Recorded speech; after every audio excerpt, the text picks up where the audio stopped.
Hi Māori e, tēnā koutou katoa, rangatira mā, kia ora koutou, no mai, haere mai.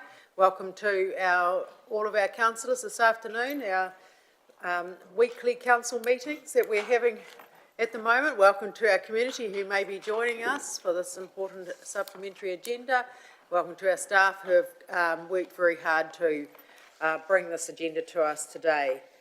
I'll just ask Councillor Nepe if he'd like to start with a karakia. Kia ora. Thank you, Ren. Mai e te tipua, mai e te tahito, mai e te kāhui o ngāriki, mai e tawhiwhi atu ki ngā atua. Ka tākina te Māori ko te Māori I takea mai, I arongo I te aniwaniwa, I arongo I te ngangana, I arongo I te oro, I arongo I te oro mea. Tēnei te ara whakahonohono I te rangi, ki te whenua, ki te rangi, I te ao kiko, ki te ao wairua.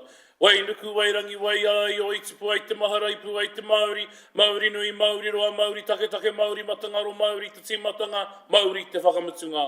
Te Māori ka hono ai tātou ki te whai ao, ki te ao marama, haumi e, hui e, tai ki e. Aha tūruki, tūruki, paneke, paneke, tūruki, tūruki, paneke, paneke. Hara mai te toki, haumi e, hui e, tai ki e. Kia ora koutou, ngā mihi nui. Thank you, Ren. Can I just start with leave of absence? We have leave of absence previously granted to Councillor Hickey and Councillor Lawson, who are not with us today. Any future leave of absence requested by councillors? Yep. Councillor Fowler. Yes, Your Worship, I'd like to apply for an hour and a half leave on the 24th of August to speak to a community group on the Strevia-Tonga long-standing agreement. Yep. Thank you very much, Councillor Fowler.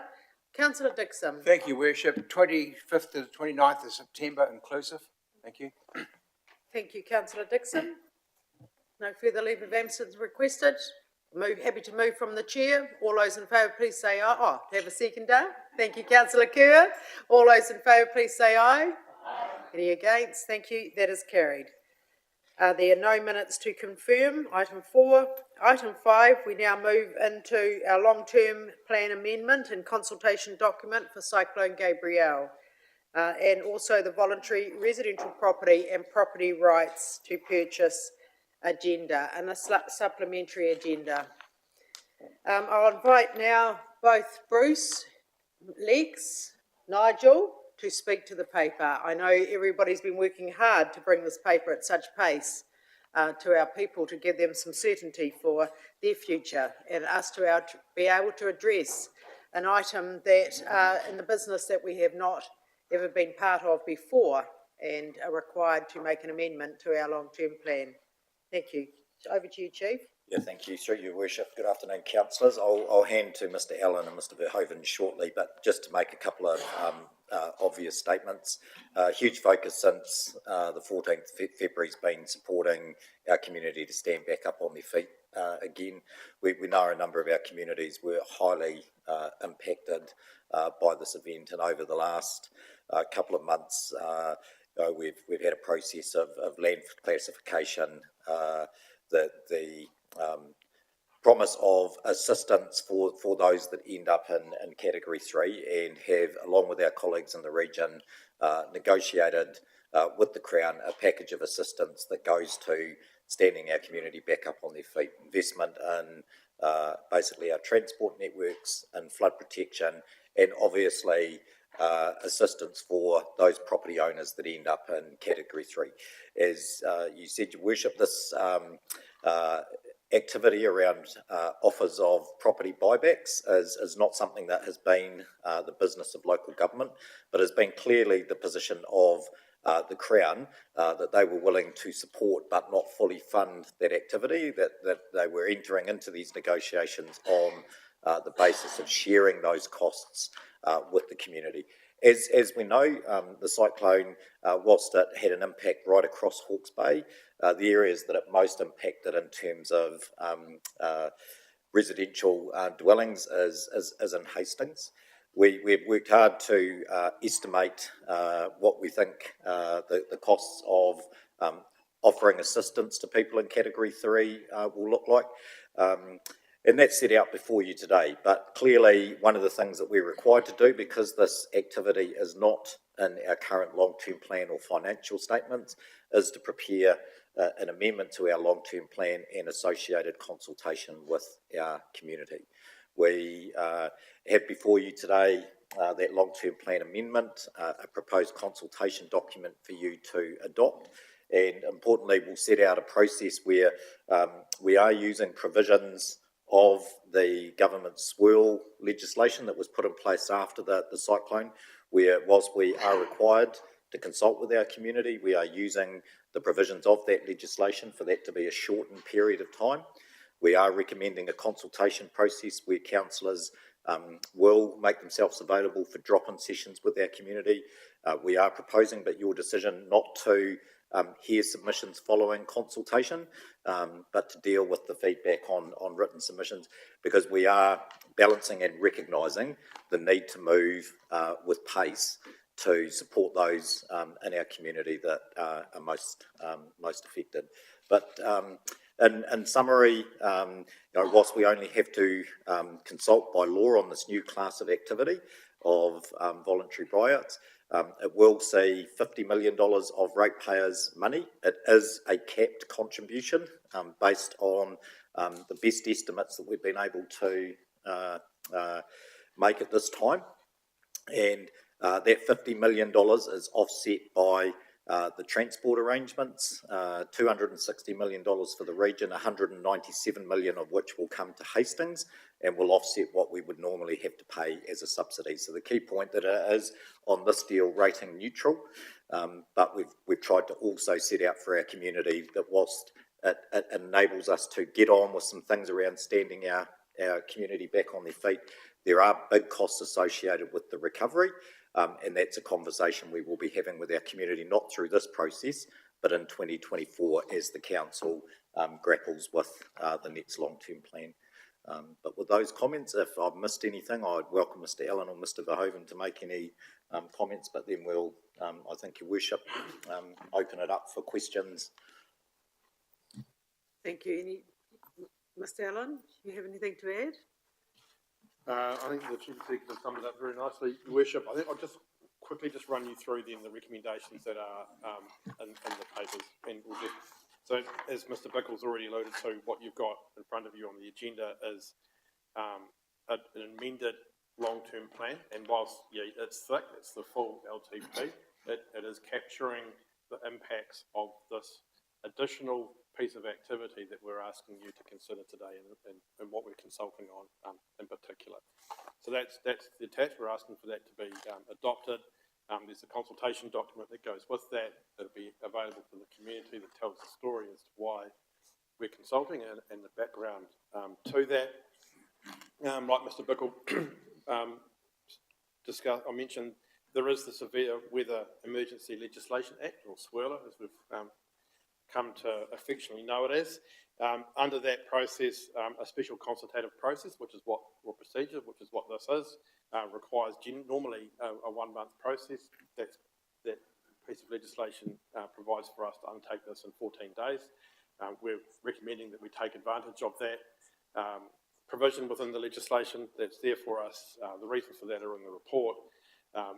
We're recommending that we receive written submissions only, with the opportunities for the public to engage with council and councillors at other sessions, and that this document has been prepared as an unaudited long-term plan amendment and the associated consultation document. So ordinarily, that would be a full audited process. It would take a lot more time, so that's we've taken advantage of those provisions within the SWERLA legislation to do that as an unaudited process.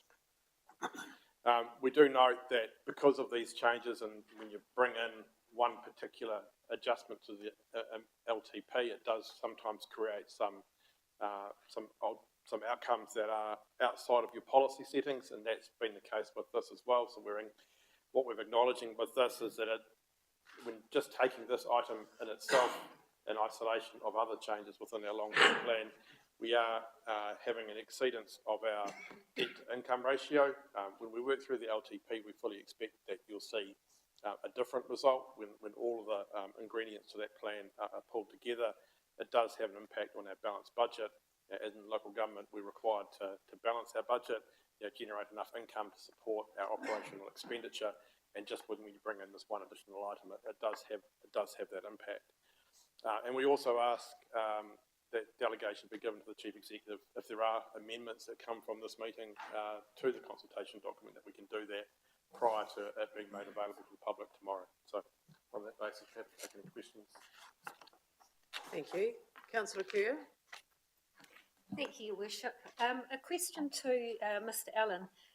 The recommendations speak of preparing an unaudited long-term plan amendment. What assurance can you give us that the fact that it's unaudited is still a fully legal document and we can rely on the document? Through Your Worship. On staff, we have a number of experienced staff that have been through this process before. You'll know as recently as only a few months ago, when we had an amended long-term plan to consider the impacts of growth and the impacts of that on our development contributions. So staff are fully versed with the requirements of a long-term plan amendment. Mr Verhoeven's had discussions at a high level with our audit director around the process. There are some discussions, I guess, with the swirler legislation that's been put in place as to whether we actually needed to do a long-term plan amendment. We've taken the cautious, prudent approach to do that. But other than getting full assurance, which is what an audit would give us, we've used our own internal resources to ensure we've followed good process. Thank you. Councillor Sholin. Thank you, Your Worship. I have a question around 3.6.1, which is the section 83C, and the special consultative process that we can use. I note that it states here that this section also states that in regards to receiving verbal submissions, it is highly desirable but not mandatory to do so. Can you just talk us through the proposed process that the recommendations would see happen if they are accepted?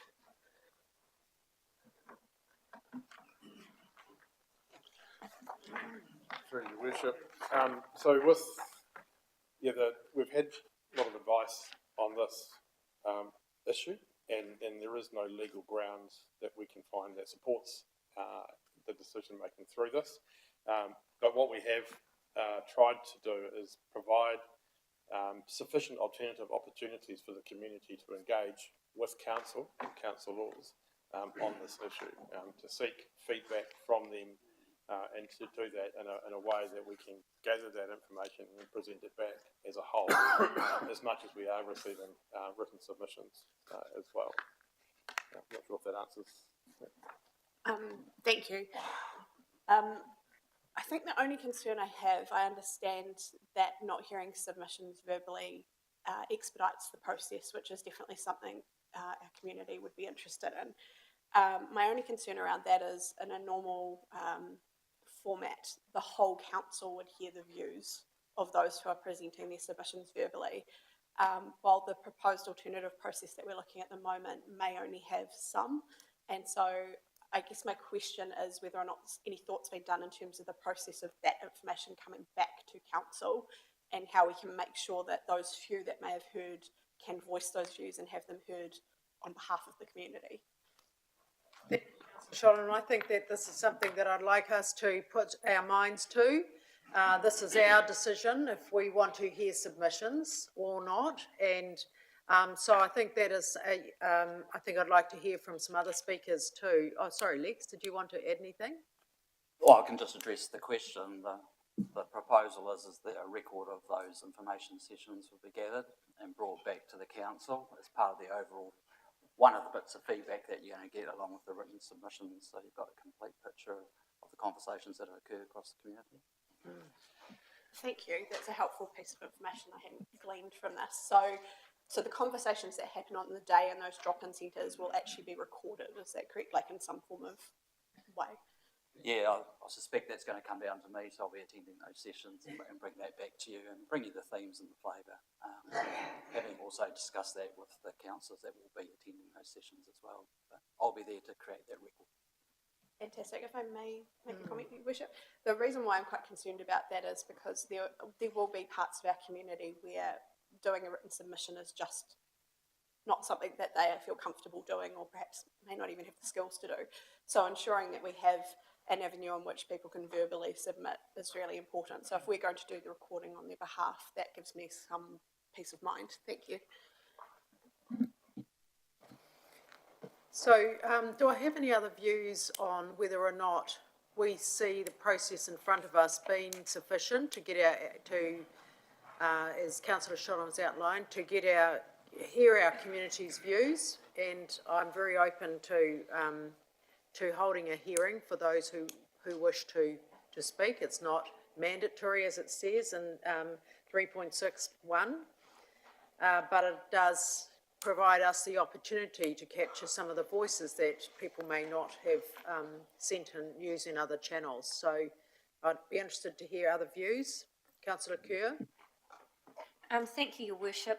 I think the key is, as Councillor Sholham explored, the ability to capture those drop-in sessions, the ability to capture people's thoughts, views, what the themes are.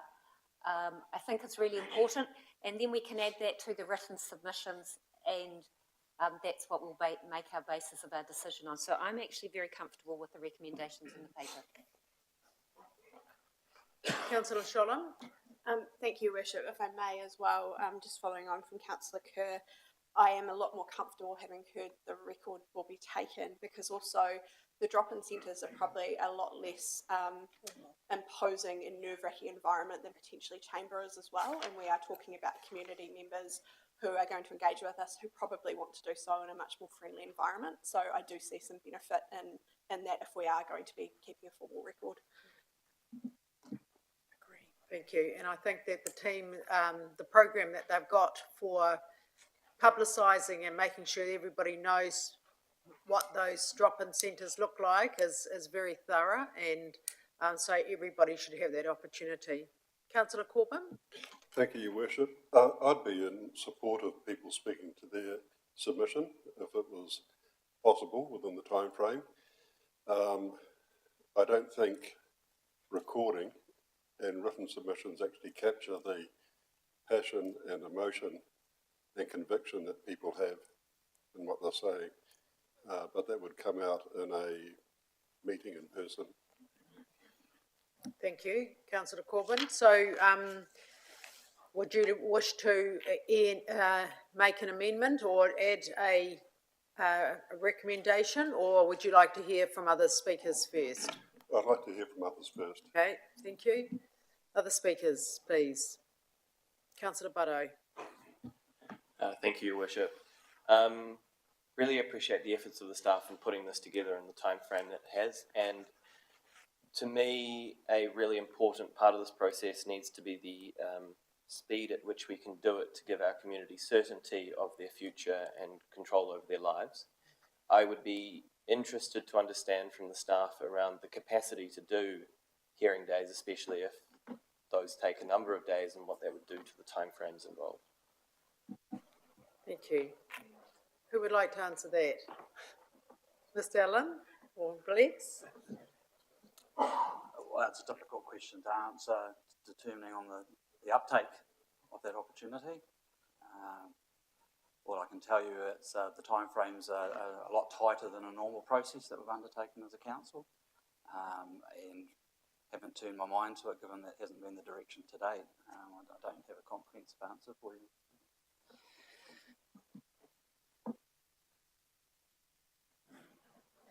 Councillor Fowler? Thank you, Worship. Yes, I'd be just in favour of the drop-in centres if it's recorded, just for the expediency of time, and yeah. Councillor Apatu? Thank you, Your Worship. I support the drop-in centre model also. I think it is, as Councillor Sholham's pointed out, less imposing, and as long as we make a good record of that, I'm happy. Thank you. Councillor Harvey? Yeah, thank you. One of the concerns I would have is, not sure if it's blurring the lines, but the role of the regional council in the response to some of the things that would be put in front of us if we were in more of a presentation forum within these chambers. There'll be questions raised in responses required to some of the concerns with the deal that may relate more to the regional council. No. So yes, it's very difficult for us to be able to answer any questions on how the category 3s have been posed, because that is the arm of the regional council and their engineers and their, so that is something that the community meetings are dealing with the regional council, people being able to ask direct questions about categorisation at those meetings that have been held. Did you want anything, Chief Executive? No, other than to note that the only consultation that's occurring in Hawke's Bay is by the Hastings District Council and Napier City Council, because they're the only two councils that are introducing a class of activity which is the property buyouts. There is no consultation by Whitehall or Central Hawke's Bay because they have at this stage no category 3 properties, and that the nature of regional council, which is investing in flood protection, is their core sort of business, and I guess to the point around categorisation, is very much a decision-making process for the regional council. Sorry. I'm just concerned that there is a little bit of blur to who is responsible, who has been responsible for what, and a lot of the questions that have been, and what I've seen even on Facebook Q&As that you've had, the regional council ones, but even we've ended up being the one that's even in one way or other responding to that a little bit. So just that blur, and therefore people potentially coming to the chambers and with a different viewpoint of what they're wanting to get across. Yes, thank you, Councillor Harvey, through you, Your Worship. I think that from a process point of view, obviously we're putting in front of you today an amendment to the long-term plan and a consultation document around this. When this comes back on the 14th of September on the timeframes that we're proposing, we're saying either at the 14th of September or very close to that the regional council will need to present a report that is received by this council that sets out the process and methodology on which they've made decisions about categorisation, because whilst we've been, I think importantly for our communities who often don't make a distinction between what district councils do and regional councils do, we're very, very clear that the basis of all of this voluntary property buyout, that the first step is the determinations that are made by the regional council and the regional council alone, because that is their statutory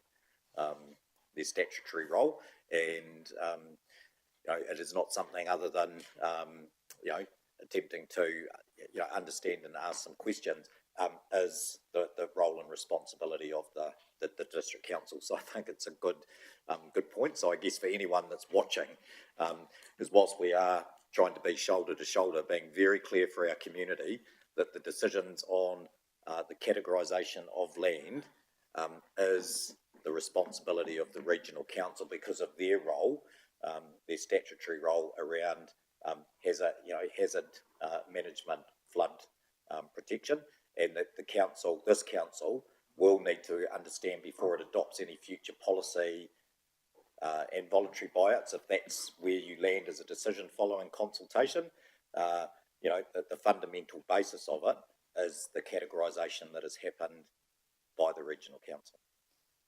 Currently, the regional council are asking for feedback by the end of August on the categorisation of our cyclone impacted communities.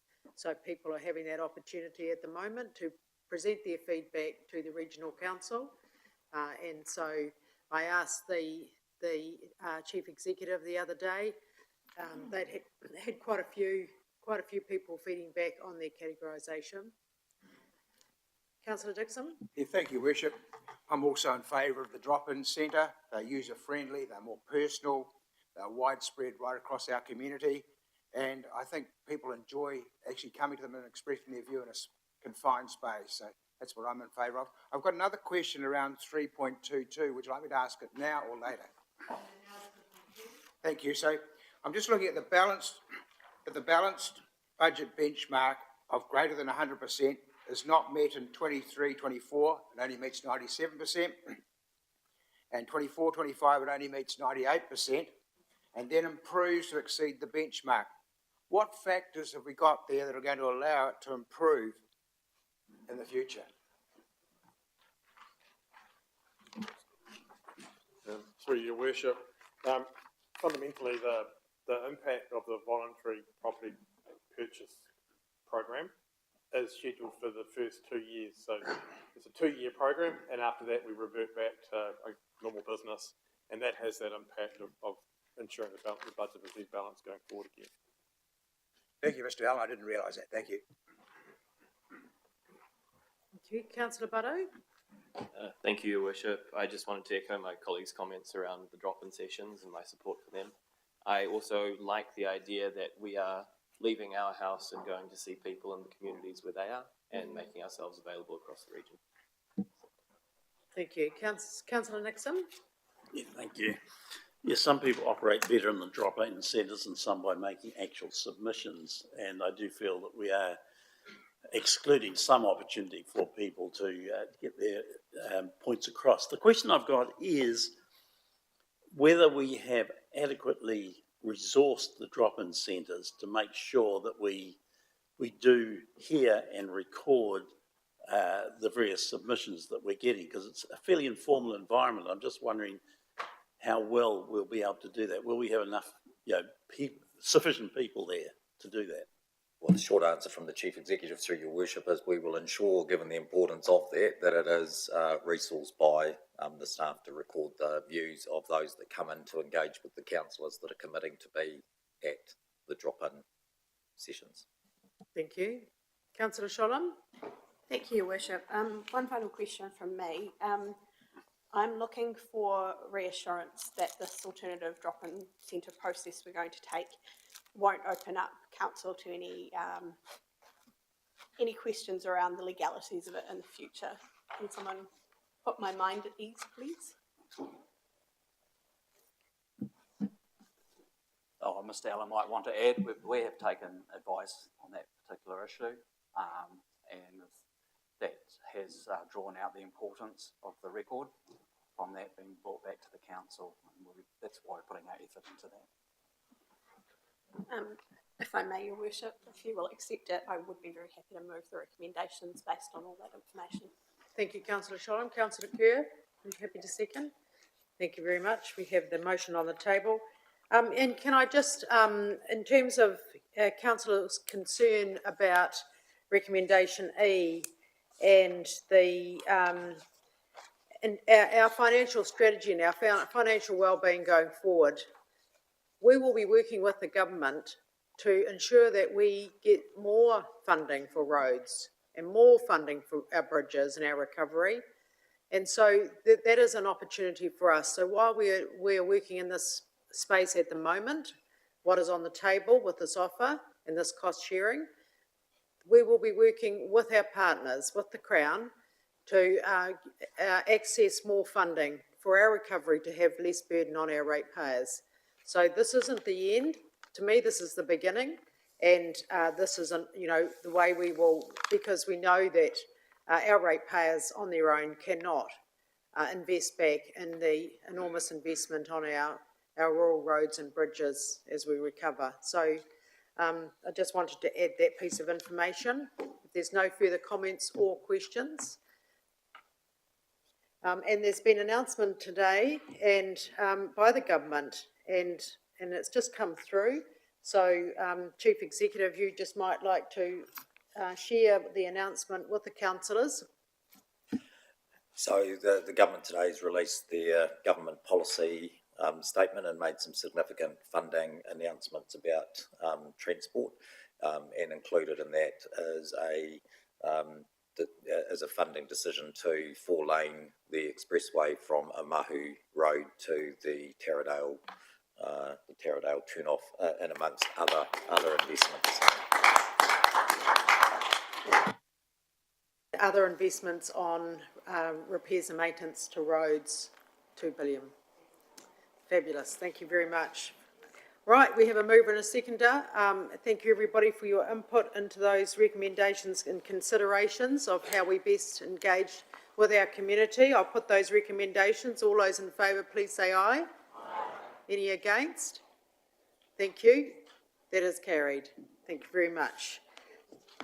Thank you, Legs, for your tiresome long hours, and Craig. And every time I see Craig, he's yawning. So I know how hard he's been working. And every time, hello, Craig, and he yawns. So you really know how hard you've been working.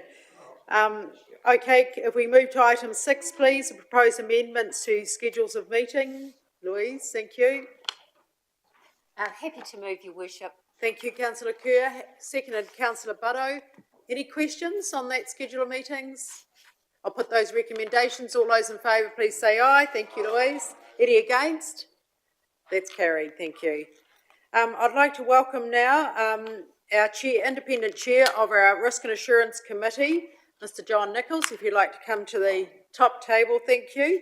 And this is item 7, Strategic Risk Register and the Risk Management Framework Updates. And welcome Steffi and Regan. And I'm sure that councillors have questions, but John, you may like to give us a bit of an overview on this first. Yeah, I never stick to the script, I'll just warn you in advance. But hey, I'm just really conscious, I've been in this building and with you folks a lot over the last 6 weeks, and if I think what is the role of an independent chair, I think an independent chair should be amongst the people that they represent, because I've actually got to meet and get to know a lot of you better and the management team. And to be honest, the auditor, who I've known for a long time, said, hey, I hope you're going to be active, because how can you have a view on the control environment if you're not even in there? So I said, yes, so hopefully I've ticked that. But falling, and it's been really, you guys have been really helpful, and I appreciate you being up front, and I get a real good feel that the issues, the key issues and the key numbers, and talked to Michael, who had some views on bits and pieces. It's actually a very healthy environment. So the issues are in front of you, and they are quite challenging, but at least I get good vibes that that's all happening. And halfway through that 6-week period of being here a lot, we had a risk and assurance meeting on the 31st of July. So I did give you guys an undertaking a couple of months ago to turn up and just talk to you about that, because the minutes that we have are pretty succinct. So I just wanted to take 3 or 4 minutes and expand on those, and then throw it over to Steffi and Regan. And I guess there's 4 or 5 things that came out of our hui on the 31st of July was we are definitely here to support the Environment and Resilience Committee. So however that shapes up with the carbon roadmap and a few tasks and stuff, we see ourselves as a sister committee to that committee. So if we can provide help and horsepower, we will on behalf of council. So that was absolutely unanimous. The second key issue we talked about was insurance. Doesn't go away. And it's gone from 1.2 million currently, before Gabriel is 2.5 million. And that was with reduced cover, right? So I just wanted to give council confidence that the exec team are engaging with Aon, et cetera, now through Bruce's team and Jeff, et cetera. But this is not going to be an easy road to renew from 1 November. And we're going to have a risk and assurance workshop probably early October on behalf of you folks to kick that around and see what are we going to get, because this is not going to be an easy year to insure. So that's just, so I would definitely call that a yellow flag as we sit here right now. So there's the issues of working through what our claims are, but then what do we do about the future? Because they're going to adjust our premiums. I know we're being live streamed, but going to adjust our premiums, I'm sure, based on our claims. So just wanted to give you comfort that we're across that. The annual report, which we've discussed before, will be the most challenging one around the numbers prepared for a long time. The auditor has very clearly signaled what his expectations are around how we value the assets that have been damaged. So the team's working through that, and they're going to liaise with me, and I'll grab the more technically minded folks like probably Simon and Michael to help out. And if there's anything that concerns me, I will elevate that to a worship or to others. But at the moment, the team are beavering away, but there's a lot of technical. I expect the note disclosures about Cyclone Gabriel will be 1.5 pages, because we'll have to talk about the future. So that's another real area that we're providing support on. Treasury, we've done that to death, to be honest, about where debt levels could go, et cetera. I just wanted to give you comfort that we are within policy and we are carefully managing how do we, as we draw down more debt, how do we put as much protection as we can around rising costs. But currently we are within policy, and I quite often have informal chats with Bruce on how we're going with that, because that's a real big issue. So we discussed that. And probably last material issue, we did also in publicly excluded, so I'll be concise on that. We talked about after the lodge in Wellington, the fire, we got a correspondence from Minister Wood saying, I hope you're all using those tragic learnings to look at your own systems. We had the building team at Risk and Assurance, and they ran us through the process and gave an undertaking that the next 12 months will be all the areas they consider to be high risk will be top of their list to review. So we got that assurance from them, and the detail of that will be in the PX minutes, but we were assured that they were doing that. And I guess last but not least, I don't want to steal these two folks' thunder, but we reviewed the risk register, and our recommendation is the policy and framework's fine, but the tier 1 risks that are the ones that should concern this table have had a bit of movement, and these folks will talk to that. And I just wanted to give you the assurance that we'll probably choose 2 or 3 of those at Risk and Assurance and really dive into them over the next 3 or 4 months to make sure that where we end up, we actually agree with management, to be honest. So that was it. So it was a good, productive meeting, and we'll just work through those other issues. So, and I just did want to give you that comfort that I've had nothing but people receptive to help out and just be very open and transparent, which is crucial because that's the environment. So I'm happy. You guys got a lot of work in front of you. We all do, but that's it. I'll throw it over to Steph and Regan. Thank you, John. Thanks. Thanks, John. Sorry, through your worship. So just wanted to, before I start, just make one change. I have noted in 1.2 here that the Risk and Assurance Committee was held on the 17th of July. That was actually moved to the 31st of July. Just make that note. Secondly, so moving into our strategic risk register, we had undertaken a review that's gone through Risk and Assurance Committee. We have made changes to 3 of our risk levels. So those are the significant operational service failure, financial sustainability and truth decay. For our significant operational service failure, that is the one which has the enterprise risks that our lead team own aggregated to. So I've noted there the table outlines all of the enterprise risks that have changed, and with some commentary there of the cyclone impact. Just wanted to note as well, you'll see in the attached risk register, there have been some changes to the consequences and the likelihood ratings.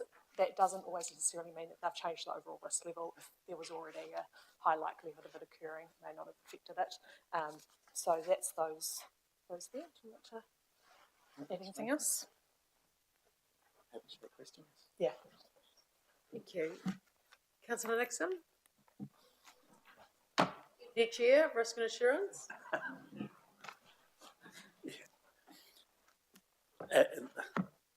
John, we put a lot of effort and we've probably got very good control over the sort of risks that we feel that we can manage. But to what extent do we acknowledge that there are external risks way beyond our control but could still have absolutely devastating effect on the operation of this council, if not the whole country? And I'm thinking particularly, I noticed that there's been a downgrade in China just in the last week or so. And I just wonder, how do these get into our reasoning? That's a really good question. We try to discuss emerging risks, and I think what we try to do is we could beat ourselves up to death on that, but we have to be aware of the fact that we're at the bottom of the world and there's a bunch of things happening in the wider world that could cascade down onto us. So we do try to, because you can get locked into a risk register and say, that's it, we've got 7 or 8 things and that's all we're going to look at. That's bad. So we try to have an open discussion saying, okay, the price of oil looks like it could go to $120 a barrel or whatever is happening. What does that possibly mean for us? So having those discussions around emerging risks, we've got to make sure that we stay disciplined and actually do that, because that's where the gold is really. But can't mitigate half of them, but you can at least discuss what could this mean if it actually happens. Thank you. Councillor Redstone.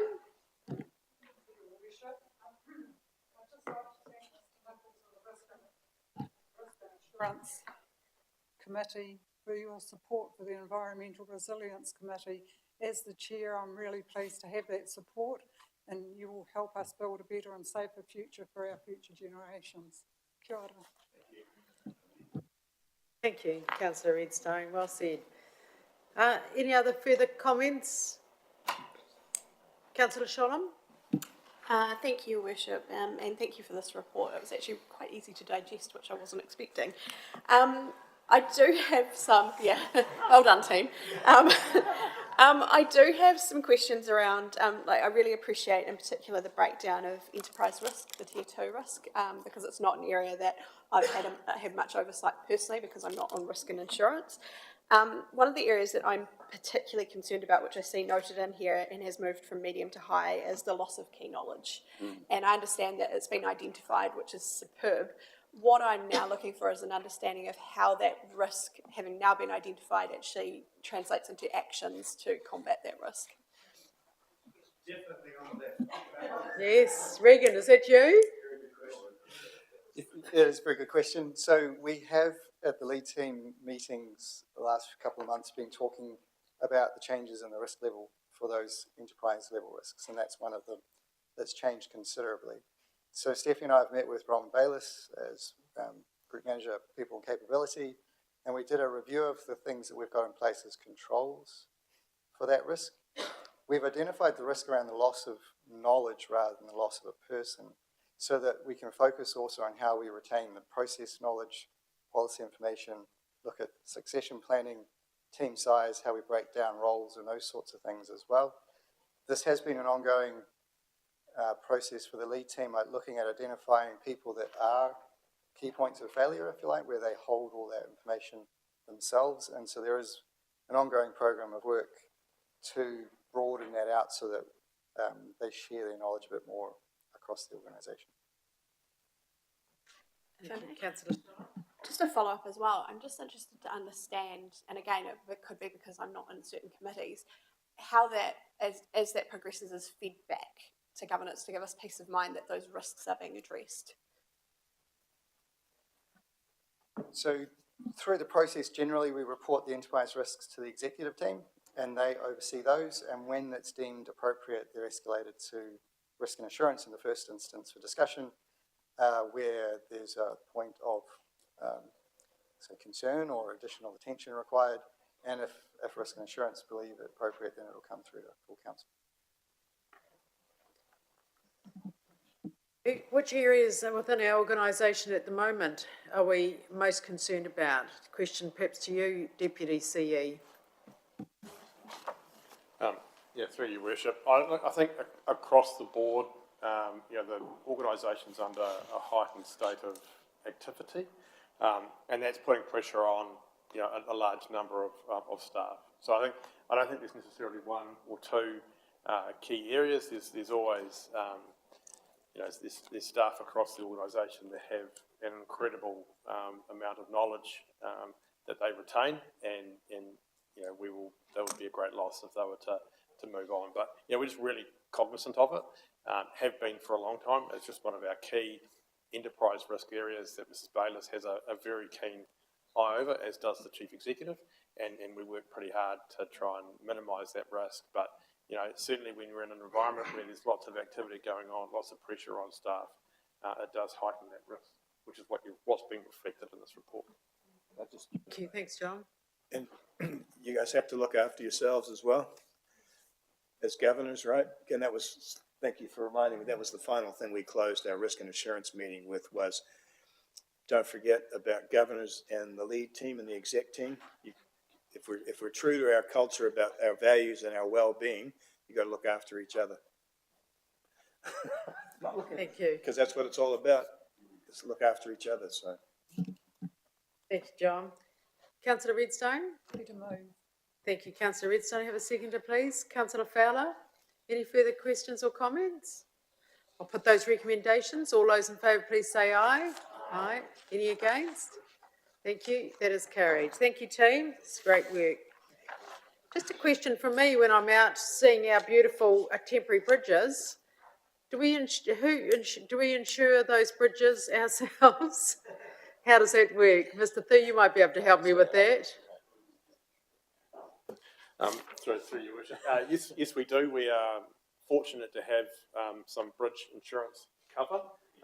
Probably in situations like this, it's never quite enough, and it is premised on the basis of an amount of loss that we thought would be at the upper limits.